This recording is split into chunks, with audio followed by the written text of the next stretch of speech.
Friends, welcome back to our channel. आज के इस वीडियो में हम स्टार्ट करेंगे एक्सरसाइज 3.2। 3.1 में ऑलरेडी हमने ग्राफिकल मेथड कर लिया है कि सोल्यूशन अगर हमें पेयर ऑफ लीनियर इक्वेशन का फाइंड करना है तो ग्राफिकली कैसे हम कर सकते हैं और रेशियोज को कंपेयर करके कैसे चेक कर सकते हैं, वो भी आप हमारे चैनल पर देख सकते हैं। 3.1 और 3.2 में हमें करना है सब्स्टिट्यूशन मेथड, क्योंकि टोटल हमें 3 मेथड को स्टडी करना है न्यू एनसीईआरटी सिलेबस के अकॉर्डिंग। एलिमिनेशन है, ग्राफिकल है और ये सब्स्टिट्यूशन है। तो ये हमारा फर्स्ट क्वेश्चन है, सब्स्टिट्यूशन मेथड को कैसे करते हैं, क्या इसके स्टेप हैं, तो वो सब हमें सीखना है। तो ध्यान से देखिएगा वीडियो को। फर्स्ट क्वेश्चन है x plus y is equal to 14 and x minus y is equal to 4। तो दो इक्वेशन हमारे पास है। तो सब्स्टिट्यूशन मेथड में अगर हम नेम से क्लियर करें तो सब्स्टिट्यूट करना, दैट मीन्स एक वेरिएबल की वैल्यू को एक इक्वेशन में से निकालेंगे और दूसरी इक्वेशन में उसको सब्स्टिट्यूट करेंगे वैल्यू फाइंड करने के लिए। तो फर्स्ट इक्वेशन को और सेकेंड इक्वेशन, फर्स्ट इक्वेशन देखते हैं हम, x plus y is equal to 14 है। तो यहां से x की वैल्यू अगर हम लें तो क्या आएगी 14 प्लस वाई इधर शिफ्ट करेंगे माइनस वाई। ये हमारी इक्वेशन थर्ड हो गई। अब इसको हम यूज करते हैं सेकेंड इक्वेशन में। तो क्या रहेगा, using value of x in equation 2। अब टू इक्वेशन, सेकेंड इक्वेशन क्या है, x minus y is equal to 4। तो x की वैल्यू जो हमने फाइंड की है वो है 14 माइनस वाई। तो हम यहां रखेंगे 14 minus y is equal to 4।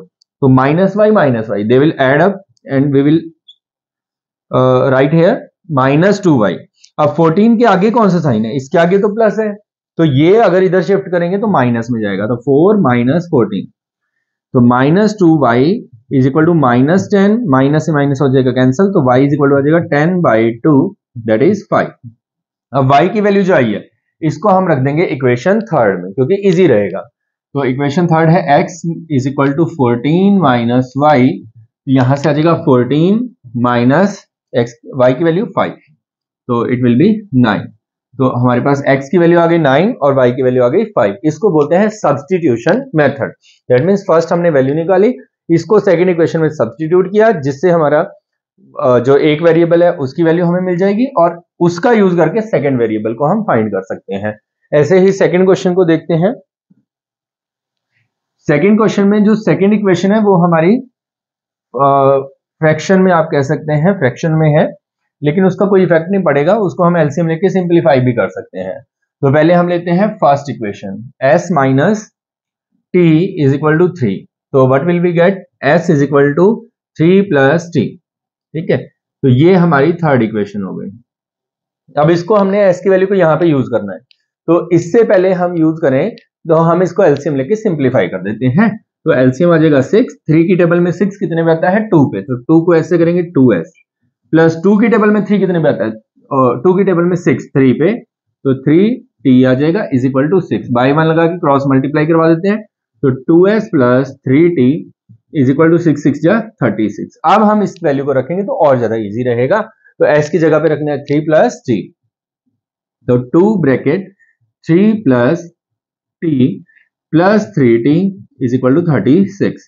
2 3 जा 6 plus 2t plus 3t is equal to 36। अब देखो 6 प्लस इनको ऐड करेंगे तो 5t हो जाएगा इज इक्वल टू 36। 6 इधर प्लस में है, इस तरफ जाएगा तो माइनस में, तो 5t is equal to 30 and 5 divide में जाएगा यहां से, तो कैंसिल करके t की वैल्यू आ गई हमारे पास 6। अब ये जो t की वैल्यू 6 आई है इसको हम इक्वेशन थर्ड में यूज कर देंगे, तो हमारा आंसर आ जाएगा s is equal to 3 plus t and t is 6, तो 3 प्लस 6 इज इक्वल टू 9। तो ये हमारी s की वैल्यू हो जाएगी। ठीक है, इस तरह से हमें सब्स्टिट्यूट करना है। नेक्स्ट क्वेश्चन को देखें, उसमें थोड़ा सा डिफरेंस रहेगा, वो क्या डिफरेंस है वो भी हम देखते हैं। नेक्स्ट क्वेश्चन में अगर आप रेशो को कंपेयर करोगे तो रेशो, ध्यान दो रेशोज पे, 3/9 रेशो हमारी क्या है, रेशो के अकॉर्डिंग तो इसके इनफाइनाइट मेनी सोल्यूशन है। That means we can't find any specific solution, there are so many solutions. Why 3/9 1/3 आएगा, -1/3 1/3 आएगा, और 3/9 1/3 आएगा। और अगर तीनों ही रेशो इक्वल होती हैं, जो 3.1 में मैंने आपको करवाया था, तो इनफाइनाइट मेनी सोल्यूशन होते हैं। मतलब जब हम इसको सिंप्लीफाई करेंगे, जैसे फर्स्ट इक्वेशन है 3x minus y is equal to 3। ठीक है, तो यहां से माइनस वाई की वैल्यू निकालते हैं, या फिर वाई को इधर ले जाते हैं 3 को इधर ले आते हैं, 3x प्लस 3 इधर आएगा -3 और माइनस वाई इधर जाएगा प्लस वाई, तो y की वैल्यू हमारे पास आ गई है। ठीक है, इक्वेशन थर्ड। इसको हम सेकेंड इक्वेशन में यूज करते हैं। Second equation is 9x minus 3y is equal to 9। ठीक है, अब 9x 3y, y की जगह पे हमें ये वैल्यू रखनी है, तो ये आ जाएगा 9x minus 3 bracket 3x minus 3 is equal to 9। तो 9x माइनस 3 3 जा 9x 3 3 जा 9 is equal to 9। 9 minus 9 9x minus 9x cancel हो जाएगा, तो 9 इज इक्वल टू 9। तो दैट मीन्स ये जो इक्वेशन है वो x पे डिपेंड ही नहीं करता। दैट मीन्स आप x की वैल्यू कुछ भी लो तो y की वैल्यू भी कुछ भी आ जाएगी। तो कहने का मतलब infinite many solution, there are so many solution, तो आपने लास्ट में लिख देना इनफाइनाइट मैनी सोल्यूशन। ठीक है, वैसे भी आप रेशो को कंपेयर करके भी इसका आंसर दे सकते थे। इसी तरह से नेक्स्ट क्वेश्चन देखते हैं। नेक्स्ट में क्या अलग है, नेक्स्ट में है डेसिमल्स हमें दे रखे हैं, तो डेसिमल्स में भी कंफ्यूज होने की जरूरत नहीं है। डेसिमल्स में हमें क्या करना है, पहले डेसिमल्स को रिमूव कर देना, हटा देना। अब कैसे हटाएंगे, देखो डेसिमल के बाद single digit single digit single digit, सब में यही है। तो अगर आप पूरी इक्वेशन को 10 से मल्टीप्लाई करते हो तो मैं करके दिखा देता हूं एक बार। 2/10x लिख सकते हैं, इसको 3/10y लिख सकते हैं और इसको 13/10 लिख सकते हैं हम लोग। ठीक है, अब पूरी इक्वेशन को अगर 10 से मल्टीप्लाई करेंगे तो ये 10 से मल्टीप्लाई होगा, ये भी हट जाएगा, इसको करेंगे तो ये भी हट जाएगा और इसको करेंगे तो ये भी हट जाएगा। तो दैट मीन्स ये हमारी इक्वेशन बनेगी। ठीक है, तो डेसिमल को हटाने के लिए आपने क्या लिख देना, multiply the equation by both equation by 10। तो अगर हम इसको 10 से मल्टीप्लाई कर देते हैं तो हम अपनी इक्वेशन लिख लेते हैं यहाँ पे। तो फर्स्ट इक्वेशन आपकी बन जाएगी 2x plus 3y is equal to 13 और सेकेंड इक्वेशन बन जाएगी हमारी 4x plus 5y is equal to 23। ठीक है, अब यहां से वैल्यू लेते हैं x की, तो 2x is equal to 13 minus 3y, 2 इधर मल्टीप्लाई में है, इधर जाएगा तो डिवाइड में, x is equal to 13 minus 3y by 2। ठीक है, ये हमारी थर्ड इक्वेशन आ चुकी है। अब इसका हम यूज करेंगे सेकंड में। ठीक है, तो substituting the value of x in equation 2, तो ये आ जाएगा 4 ब्रैकेट, यहां पे है 13 minus 3y divide by 2 plus 5y is equal to 23। ठीक है, अब यहां ध्यान देना है 2 सिर्फ इसके नीचे है और कैंसिल भी हो रहा है, तो कैंसिल कर दीजिए। अगर कैंसिल ना होता तो हमें एलसीएम लेना पड़ता, 2 2 जा 4, तो 2 को अंदर मल्टीप्लाई करेंगे 26 माइनस 2 3 जा 6y plus 5y is equal to 23। अब इनको अगर सिंप्लीफाई करोगे तो माइनस y आएगा और 23, देखो 26 के आगे कोई साइन नहीं है तो प्लस है और प्लस वाला 26 इधर जाएगा तो माइनस, ये आ जाएगा minus y is equal to -3, minus से माइनस हो जाएगा कैंसिल, तो y की वैल्यू आ गई 3। अब ये जो वैल्यू है इसको हम इक्वेशन थर्ड में यूज कर देंगे। यूज तो आप फर्स्ट और सेकंड में भी कर सकते हो, आंसर सेम आएगा, लेकिन ये सिंप्लीफाइड फॉर्म है तो इसमें हमारे पास जल्दी से हम आंसर गेट कर सकते हैं। x is equal to 13 minus 3 bracket y की वैल्यू 3 डिवाइड बाई 2, तो ये आ जाएगा 13 minus 9 by 2, 13 minus 9 4 by 2, cancel करके वैल्यू आ जाएगी 2। तो x की वैल्यू हो जाएगी हमारी 2 और y की वैल्यू हो जाएगी 3। ठीक है, इस तरह से होएगा। और नेक्स्ट जो है वो रूट वाला क्वेश्चन है, तो उसमें भी हम सब्स्टिट्यूशन मेथड ही लगाएंगे, बिल्कुल इजी रहेगा।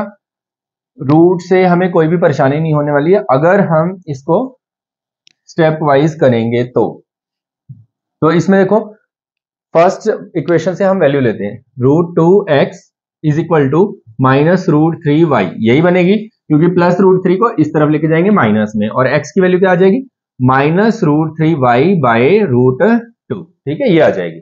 अब इसका सेकंड इक्वेशन में यूज करना है हमें, तो √3x है और x की वैल्यू है माइनस √3 बाय √2y और माइनस में है √8y इज इक्वल टू 0। ठीक है, ये बन गया।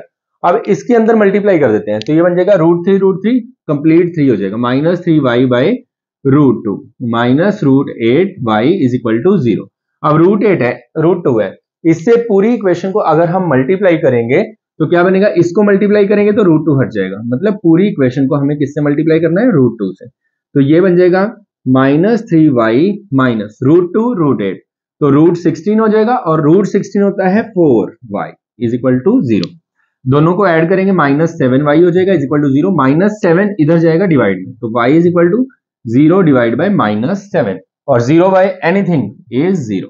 ठीक है, तो y की वैल्यू अगर 0 है, इसको हम इक्वेशन थर्ड में यूज कर देंगे। तो यह आ जाएगा x is equal to -√3/√2। y की वैल्यू है 0 और 0 के साथ कुछ भी मल्टीप्लाई या डिवाइड हो तो वो भी हो जाता है 0। तो x इज इक्वल टू आ जाएगा 0। ठीक है, ये वैल्यू हो जाएगी। उसके बाद लास्ट क्वेश्चन है, इसमें फ्रैक्शन में दिया गया है, तो फ्रैक्शन में भी हमें कोई दिक्कत नहीं आएगी। Just we will solve the fraction by taking LCM. तो एलसीएम लेते हैं, पहले इक्वेशन को सिंप्लीफाई कर लेते हैं। ये बन जाएगा 3x/2 minus 5y/3 is equal to -2/1। इसका एलसीएम लेते हैं 6। तो 2 की टेबल में 6 कितने पे आएगा? 3 पे। 3 3 जा 9x माइनस 3 की टेबल में 6 कितने पे आएगा? 2 पे। तो 5 2 जा 10y इज इक्वल टू -2। अब बाई 1 लगा के क्रॉस मल्टीप्लाई करवाते हैं तो ये बन जाएगा 9x minus 10y is equal to -12। ठीक है, ऐसे ही सेम वे में second equation x/3 plus y/2 is equal to 13/6। इसमें एलसीएम लेते हैं तो ये बन जाएगा 6।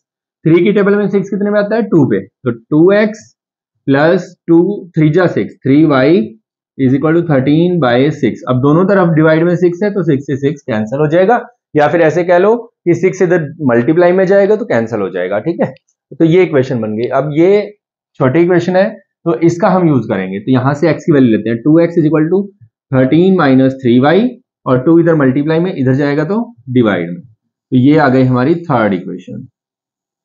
ठीक है, इक्वेशन थर्ड। इसका हम x की वैल्यू का इसमें यूज कर देते हैं। तो ये बन जाएगा 9 ब्रैकेट 13। इसका यूज क्यों नहीं किया कि डिवाइड में 9 जाता और बड़ी स्टेटमेंट बनती। तो 3y divide by 2 minus 10y is equal to -12।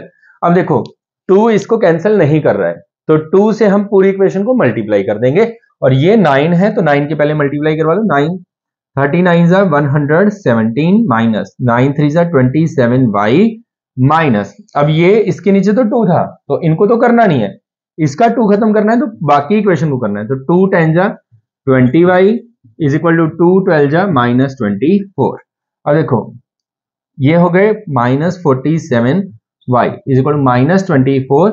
117 plus का है, इसको इधर शिफ्ट करेंगे तो -117 तो हो जाएगा -47y इज इक्वल टू -4711 141।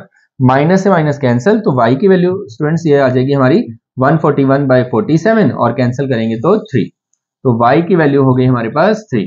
अब इस y की वैल्यू को इक्वेशन थर्ड में यूज करेंगे और हमारा आंसर आ जाएगा। तो x is equal to 13 minus 3 bracket y की वैल्यू 3/2। तो 13 माइनस 3 3 जा 9/2 तो ये हो जाएगा 4/2। कैंसिल करके आंसर आ जाएगा 2। तो x की वैल्यू आ जाएगी 2 और y की वैल्यू आ जाएगी 3। तो इसको बोलते हैं सब्स्टिट्यूशन मेथड। एक वैल्यू को निकाल के दूसरी इक्वेशन में सब्स्टिट्यूट कर देना। इसी तरह से हमारा सेकंड की स्टेटमेंट देखते हैं student. Solve this equation and this equation and hence find the value for which y is equal to mx plus 3। मतलब हमें इन दोनों इक्वेशन को पहले तो सॉल्व करना है, वही काम करते हैं फिर हम इस पे जाएंगे। तो फर्स्ट इक्वेशन है 2x plus 3y is equal to 11। Second है 2x minus 4y is equal to -24। ठीक है, अब यहां से हम x की वैल्यू लेते हैं। तो 2x is equal to 11 minus 3y और x की value 11 minus 3y divide by 2। ठीक है, ये हमारी हो गई इक्वेशन थर्ड। इस थर्ड इक्वेशन को सेकेंड में सब्स्टिट्यूट करते हैं। तो यहां हो जाएगा 2 ब्रैकेट x की वैल्यू हो जाएगी 11 minus 3y by 2 minus 4y is equal to -24। 2 से 2 हो जाएगा कैंसिल। अब देखो -3y है -4y है तो माइनस के हो जाएंगे 7y और इधर है -24। 11 प्लस का इधर जाएगा तो -11 तो -7y is equal to -35। Minus से माइनस हो जाएगा कैंसिल तो y इज इक्वल टू 35/7। 7 5 जा 35 तो y की वैल्यू आ गई आपकी। अब इसको आप इसमें सब्स्टिट्यूट कर दोगे, यहां से हो जाएगा x is equal to 11 minus 3 bracket 5 divide by 2। तो 11 माइनस 3 5 जा 15/2 and it will be -4/2। Cancel करके आ गया -2। तो x की वैल्यू हो गई -2, y की वैल्यू हो गई 5। अब इसको इस इक्वेशन में रख के m की वैल्यू फाइंड करनी है। तो यहाँ पे सेंटर में फाइंड कर देते हैं क्योंकि स्पेस मैंने सारा ही फिल कर दिया है। तो यहाँ पे आप देखो y is equal to m x plus 3 है, ठीक है। y की वैल्यू है 5 और m हमें नहीं पता, x की वैल्यू है -2 प्लस 3। अब प्लस 3 इधर आएगा -3, 5 minus 3 is equal to m multiply -2। तो 5 minus 3 2 is equal to m multiply में है -2, इधर आएगा डिवाइड में, डिवाइड बाय -2, 2 से 2 कैंसिल, तो m की वैल्यू आ जाएगी -1, ठीक है। इस तरह से करना था। तो डियर स्टूडेंट्स ये थे आपके सब्स्टिट्यूशन वाले सम। आगे जो सेकंड क्वेश्चन है उसमें है हमारे स्टेटमेंट वाले सम, उनको हम कैसे सॉल्व कर सकते हैं सब इन मेथड से। तो वो आप हमारे नेक्स्ट वीडियो, इस वीडियो के नेक्स्ट पार्ट में देख सकते हैं, पार्ट 2 में। तो ये इस वीडियो में हम यहां तक ही कंप्लीट करेंगे। और भी नए नए वीडियोस आपको हमारे चैनल पर देखने को मिलते रहेंगे, तो देखते रहिए और सब्सक्राइब करना ना भूलिएगा। धन्यवाद।